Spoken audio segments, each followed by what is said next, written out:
tried to withdraw it, but his fingers tightened without visible effort, till I thought mine would be crushed. It is hard to maintain one's dignity under such circumstances. I could not squirm or struggle like a schoolboy, nor could I attack such a creature who had but to twist my arm to break it. Nothing remained but to stand kept it soft, good for little else than dishwashing and scullion work. I wish to be put ashore, I said firmly, for now I had myself in control. I shall pay you whatever you judge your delay and trouble to be worth. He looked at me curiously. Mockery shone in his eyes. I have a counter proposition to make, and for the good of your soul. My mate's gone, and there'll be a lot of promotion.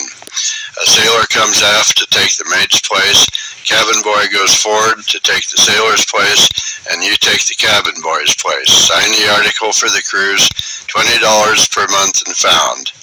Now what do you say? I could see was smaller. She was a pretty sight, leaping and flying toward us, and evidently bound to pass at close range. The wind had been momentarily increasing, and the sun, after a few angry gleams, had disappeared. The sea had turned a dull leaden gray and grown rougher, and was now tossing foaming whitecaps to the sky. We were traveling faster and heeled farther over. Again, big for your age at that, and with muscles like a horse. Pack up your kit and go forward into the forecastle. You're a boat puller now. You're promoted, see? Without waiting for the boy's acceptance, the captain turned to the sailor who had just finished the gruesome task of sewing up the corpse. Johansen, do you know anything about navigation? No, sir. Well, never mind, your mate just the same. Yearningly over the rail, watching the trim little schooner swiftly increasing the bleak sweep of ocean between us, and she would probably be in San Francisco in 5 or 6 hours. My head seemed bursting. There was an ache in my throat as though my heart were up in it. A curling wave struck the side and splashed salt spray on my lips. The wind puffed strongly, and the Ghost heeled far over, burying her lee rail. I could hear the water rushing down upon the deck. When I turned around a moment later, I saw the cabin boy staggering to his feet. His face was ghastly white, twitching with suppressed pain. He looked very sick. Well, Leach, are you going forward? Wolf Larsen asked. Yes, sir, came the answer of a spirit cowed. And you? I was asked. I'll give you 1,000, I began, but was interrupted. Stow that. Are you going to take up your duties as cabin boy, or do I have to take you in hand? What was I to do? To be brutally beaten, to be killed perhaps, would not help my case. I looked steadily into the cruel gray eyes. They might have been granite for all the light and warmth of a human soul they contained.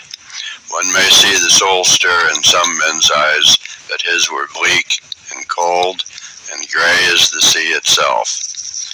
What? Say sped along and her work went on. No one had been affected. The hunters were laughing at a fresh story of smokes, the men pulling and hauling, 2 of them climbing aloft. Wolf Larsen was studying the clouding sky to windward, and the dead men, dying obscenely, buried sordidly, heading away to the southwest into the great and lonely Pacific expanse. End of chapter 3.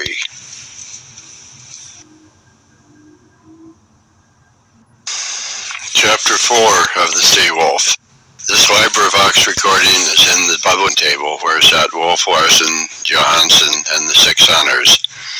The cabin was small to begin with, and to move around as I was compelled to was not made easier by the schooner's violent pitching and wallowing. But what struck me most forcibly was the total lack of sympathy on the part of the men whom I served. I could feel my knee through my clothes, swelling and swelling, and I was sick and faint from the pain of it. I could catch glimpses of my face, white and ghastly, distorted to pain, in the cabin mirror.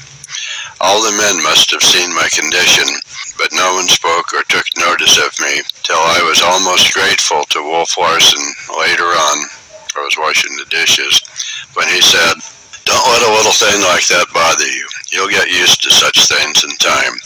It may cripple you some, but all the same you'll be learning to walk. That's what you call a paradox, isn't it? He added. He seemed pleased when I nodded my head with the customary, yes, sir. I suppose you know a bit about literary things, eh? Good. I'll have some talks with you sometime. And then, taking no further account of me, he turned his back and went up on deck.